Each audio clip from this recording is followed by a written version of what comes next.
Oh, we're not done yet. We're not done yet. We have one last panel. Well, one last conversation. Please come back. And the last conversation is actually very interesting because we're going to talk about a new material, a material that you've never heard about. That comes from a product that most of you have drunk. Does somebody know what we're going to talk about? We're going to talk about a type of waste that comes from the food industry and that is becoming textile. And to talk about it, I would like to invite on stage Brett, who is the founder of Drollrom Arda Biomaterials. Please join me on stage.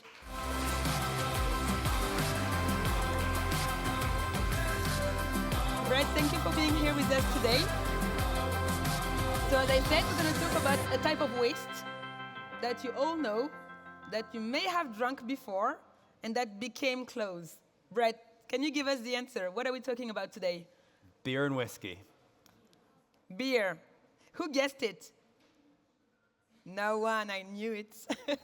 Tell us, beer, why beer? And how are you using beer and turning waste of beer into clothes, into textile? Yep. So the food and beverage industry has enormous amounts of waste streams. And in the brewing industry, they're after sugar, because that sugar they then add yeast to, hops, and they ferment. But when they extract sugar from the barley and the wheat, they leave behind a lot of other good stuff. And some of that good stuff is protein. About 25% of the waste stream from beer breweries and whiskey distilleries is plant-based proteins from barley and wheat. And what we're able to do is manipulate these into materials that mimic collagen, like you'd find in animal leather, or silk or wool, feathers, fur. But they can also use proteins to mimic or to replace plastic. So we're able to offer a third option that is plastic-free, petrochemical-free, animal-free, and rubber-free. Wow, okay. So can you tell us, I think you're all intrigued about how do you get the idea of starting to create textile from beer? Are you just a huge beer drinker and then one day you were drinking and you thought, oh, I have an idea? Yeah, I actually don't drink beer very often at all. But I'm currently based in London, and just south of Tower Bridge and London Bridge, there's a craft brewery hub underneath the railway arches called the Bermondsey Beer Mile.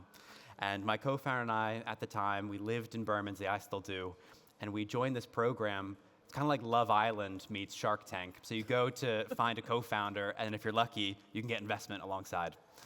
And one day we were at a conference, and this chemist told us, guys, you live next to all these breweries. Why don't you go in your neighborhood, talk to the guys, and see what you can do with their waste streams? It was a beautiful summer day. Went down to the breweries, chatted to the brewers, got some free beers, and out in front, they had piles 2 stories high of spent barley grains. If you're a brewer in a city, it's really difficult to get this waste stream outside of the city, and they actually have to pay to get rid of their waste.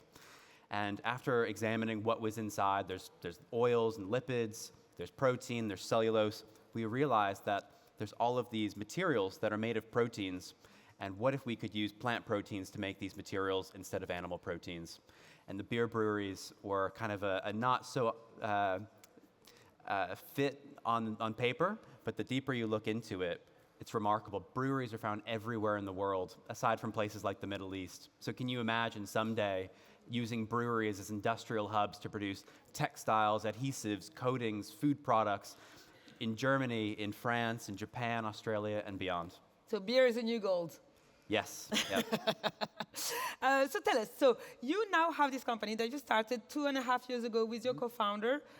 Which kind of industry or brands are interested in your beer-made textile? Yeah, it goes across sectors. So the most ready one for us is within the fashion industry. So there's different levels and grades of material, and at the top of that is the automotive sector. You can imagine car seats, a lot of abrasion, water resistance, dirt, cold, hot, and we do believe, even though our technology is still in its infancy, we will get to that point. But the best starting point for us is within the fashion industry, ready-to-wear, accessories. It's a really nice match for the price points that we start out as a small company, also in the terms of scale that we're able to produce today, and also the speed to market. If you think about automotive, it takes 3-5 years or more, but within the fashion industry, you can get something out to market more quickly.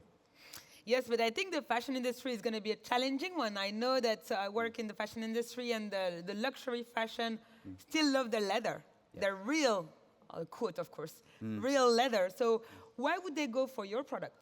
Yeah, so it's been interesting. I didn't know this before starting the company. I never thought I'd start a company making leather-like materials. But leather is not this like clean, natural product that we all think it is. It was once this way. So back before things like chromium tanning existed, which is a very toxic chemical to waterways, and most leather today is coated in plastics. Before this, it was actually tanned with things that were like oak bark. But some clever chemists in the 1950s figured out that you could flash tan materials in days rather than months, and that is the majority of leather today. Of course, we've also developed things like plastic leather, but it doesn't last very long, and I think everybody doesn't like plastic leather because it chips away over time. And then we've had other innovations come across. So we've had things that are fruit leathers or cactus leathers, but it's deemed kind of as greenwashing these days because you are just loading up cactus or mango or grape with a lot of polyurethane. And then we saw some more biotech innovations, things like mycelium or mushroom, bacterial cellulose, or growing lab-grown leather or cultivated. And these received hundreds of millions in funding. But then the promises that were made weren't quite met because these approaches are very difficult to scale. They require specialized equipment. And I do hope someday they get there, but it will take a bit longer than expected. And then we moved on to more chemistry-based approaches, things like rubber. But rubber has some challenges. It comes from the global south on monoculture plantations, doesn't have the most robust supply chain. So what if we could find something that's found everywhere, made of proteins, just like animal leather is, but it's from plants instead, that could be made all across the globe and empowering local economies. So what you're saying is that most of the leather that we find in the market that is not cow leather or animal leather would be called vegan leather. So those vegan leather are mostly actually made of plastic, or even the pineapple leather has plastic in it when it's transformed. Yeah, which, I mean, I didn't know that. I thought the whole problem was solved, but the deeper we looked into it, I mean, plastic is a wonder material. Before plastics existed in the 1940s, 50s, people like Henry Ford were looking at soybean protein. He famously wore a soybean protein suit. He was looking at putting soybean proteins into automotive interiors. And then plastics came around, petrochemicals, and it was a wonder material. And so all of this innovation was wiped out. And now, almost 100 years later, we're looking at kicking plastic out and bringing back protein with a modern understanding of chemistry and material science. Wow. And you're mentioning that some of the issues we face with the other vegan leather or non-animal leather is the scalability. So how about your beer waste leather? Is it scalable? Yes, very much. We had that top of mind when we developed the material. So for us, we don't need anything new. The first half of the process looks very much like a beer brewery. So not big fermentation tanks, but big metal vessels that a brewer would use to extract sugar, except we can extract the protein that they leave behind. And the second half of the process looks like the plastics industry or the plastic leather industry, where you cast layers of material onto a conveyor belt, and it goes through drying chambers, and it can be spooled up into big rolls. So we don't need to create anything new. We just need to plug these, next to breweries around the world, and you can create millions of meters of material off of one single brewing site. And you have an example of the material here, right? I do. So if anyone would like to see, we have a booth downstairs, but also I have a sample on me. It's quite supple, and funnily enough, because it's made of plant proteins, a lot of the tips and tricks from hundreds of years of leather tanning work on this material as well. I guess one of the issues that may come up from the fashion industry is that it's an industry that loves things that are pretty, that tells a beautiful story. Yeah. Talking about beer waste and wearing beer waste, is the fashion industry really ready for that? I think so. So it is completely optional to tie it to a specific brewery. My dream is to have a leather jacket with a Guinness golden harp on the back, made from Guinness. But we actually find that the aesthetic can be informed by the type of beer waste we use, or even whiskey distillery waste. So in the whiskey industry up in Scotland, they're all about storytelling, and they care very much about growing barley in the islands where it hasn't been grown for 100 years. In the beer industry as well, if we use stout grain like Guinness, we get a natural black material, so we can completely skip out the toxic leather tanning industry. Or if we use IPAs and lagers, we can get brown all the way to tan. So the feedstock we use dictates the color, but we can also play around with other things like unlimited textures, thickness of material. It's all very customizable because you're building something from the ground up rather than taking a skin, stopping it from rotting, and trying to make something top down. So you're mentioning that there are actually mostly benefits to your product. Do you face any challenges in the growth of your company? Yes, so the fundraising market is not good, so many materials will be feeling the pain, but we're actually good on that now. We're going to announce our fundraising round on Monday. So we're building a new lab facility to increase our capacity. But now with that out of the way, really the obstacles that stand in the way for us are getting this into the hands of designers who say, yes, we want to use this, let's prototype, let's launch something, let's get it into the hands of customers. I come from the food industry, not from the fashion, so it's all very new to me. I'm always learning. But I think you can't be everything to everybody when you first start as a materials company. You can offer different options, but it still, within this box, offers creativity for designers. But when you're first beginning, you can't have everything. You need to work within the limits of the material. So who are the dream brands that you want to work with? Well, Caring is here today. We love the Caring team. LVMH owns whiskey distilleries up in Scotland, so can you imagine using LVMH whiskey waste and then transforming that into a Louis Vuitton bag? In the automotive industry, it'd be amazing to drive a Porsche someday that's upholstered with material that comes from the whiskey distillers and beer breweries in Germany. So there's lots of many cool ideas we have, but we're just starting out. I find that really interesting because we're just saying is that we could create kind of permaculture between industries. So having industries that actually cross paths, use each other's waste to create something valuable that can actually change the planet. Yes, so we see breweries as these big industrial hubs found across the world. So the brewers take the sugar, we take the protein, and someone else is going to take the cellulose, the lignin, the oils. You could make chemicals, you could make... The cosmetic industry may be interested. Cosmetics, fragrances, in the Grasse region of France. There's so many different things you could do, and we can all use each other's waste as a resource to create value from something that would have gone off to incredibly low value use cases or even landfilled. So what you're saying is actually common sense. So why haven't you done it before? Because it's so common. I think one of the things we're learning is that in the food and beverage industry, everyone likes things to go back in. So potentially we could apply this to things like seed coatings, and those could be used to grow barley and wheat. But to make the leap from a food and beverage company to empowering fashion and automotive and footwear, it's a big leap for them. But what we have to show them is that there's immense amount of value that can be created, so they can make a lot of money, but also we can impact their Scope 3 emissions, and really the brewers hold the key to almost completely decarbonizing materials for these industries. I mean, we're still undergoing an LCA with universities in London, but it's about 98% less CO2 than animal leather and about 85% less CO2 than plastic.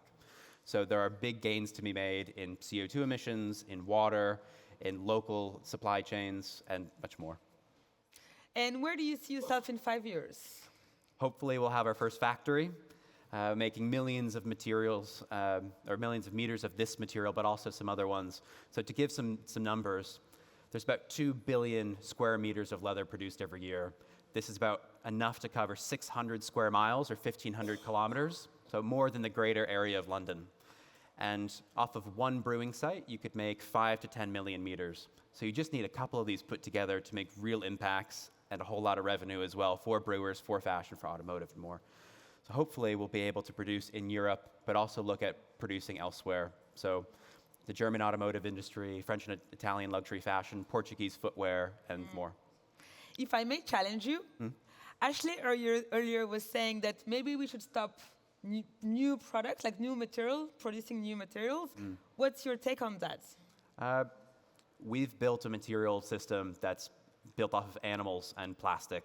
And personally, I started the company because I don't believe that factory farming animals is the solution to the food system or to materials like silk, wool, leathers, fur, and more. Plastic has also come into that, for example, in leather, with plastic top coats on nearly everything. And if we can produce materials that don't rely on animals or plastic and offer a third option for consumers, I think people are going to start buying into those kinds of materials. But shouldn't we get them to buy some of the, we have 4 generations of clothes already produced and already available. Yep. So why don't we push people to use those 4 generation worth of clothes instead of creating new clothes? That's a part of the solution as well. Textile recycling has become a very hot topic, and it's very much needed. For us, we see that the fashion brands are very interested in recyclability. If you look at packaging or other areas, this doesn't always come to fruition. So for us, we have proven out that you can take our material and break it down and build it back up again. But for us, it's also important that it can biodegrade. And essentially, this is all nutrients. You could even eat it, though I wouldn't recommend it. Yeah.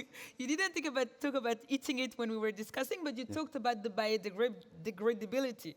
So can you share with us how long will it take for it to disappear if we put it in the soil? Yeah, that's something we're still finding out the answer to. So we're working with universities in London to do full biodegradation studies. Typically, they're quite shallow. Like you find out this breaks down into X and Y, but we're going to go the whole way down. So X and Y break down into A, B, C, D, and figure out, is this harming anything in the environment? But for us, we really do believe you could chuck this in the back garden. It'll be nutrients. And leather once was this way when it was vegetable tanned. And now, hopefully, we return to the same premise. Thank you very much, Brett. It was very inspiring, very bold innovation. Thank you so much for sharing your story. And please join me in thanking him. Thank you, Fatou. If anyone would like to feel free to come to. Or you can actually see him. He has a booth downstairs in the fashion area. So this is it. This closes our talk about fashion and the future of fashion. I don't know about you, but I'm leaving this room inspired, but also motivated. I'm leaving this room thinking that I'm happy that we have on this earth humans that are doing the work, that are being bold, innovating, people that are using their voices to change things. So if I may ask you one thing, please follow them on LinkedIn, go talk to them, help them if you can, because we need them to keep growing. Thank you so much for joining us today.